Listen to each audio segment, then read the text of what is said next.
अस्सलाम वालेकुम one class बच्चों, आप कैसे हो? आई होप आप लोग बिल्कुल ठीक और खैरियत से होंगे और अपना काम साथ साथ कंप्लीट करते होंगे सब बच्चे। अब सब बच्चे अपनी किड्स बुक खोल लें और सबक नंबर 5 आसमानी किताबें हम पढ़ेंगे। तो सब बच्चों ने इन क्वेश्चंस को अच्छी तरीके से याद करना है। सवाल नंबर 1 देखें, आसमानी किताबें किसे कहती हैं? आसमानी किताबें मतलब जो आसमान से नाजिल हुई हैं। अल्लाह ताला ने इंसान की हिदायत के लिए जो किताबें भेजी इन्हें आसमानी किताबें कहती हैं। क्या जवाब है? अल्लाह ताला ने इंसान की हिदायत के लिए जो किताबें भेजी इन्हें आसमानी किताबें कहती हैं। सवाल नंबर 2, आसमानी किताबों के नाम बताएं।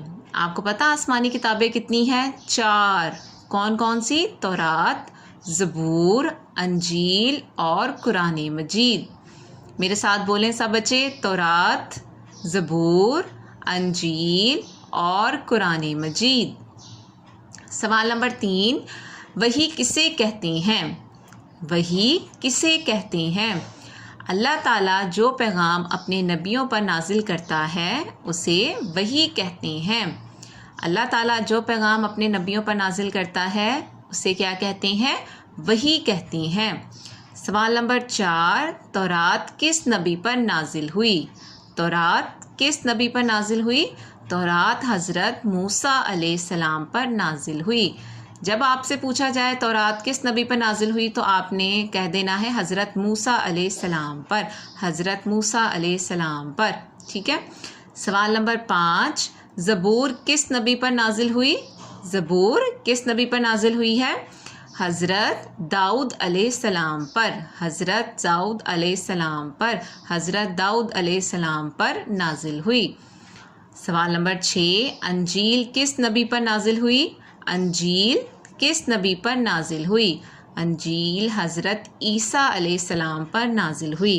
किस नबी पर नाजिल हुई है? अंजील हज़रत ईसा अलैहिस्सलाम पर। अब सवाल नंबर 7 देखें, आखिरी किताब, हमारी आखिरी आसमानी किताब का नाम क्या है और ये किस नबी पर नाजिल हुई?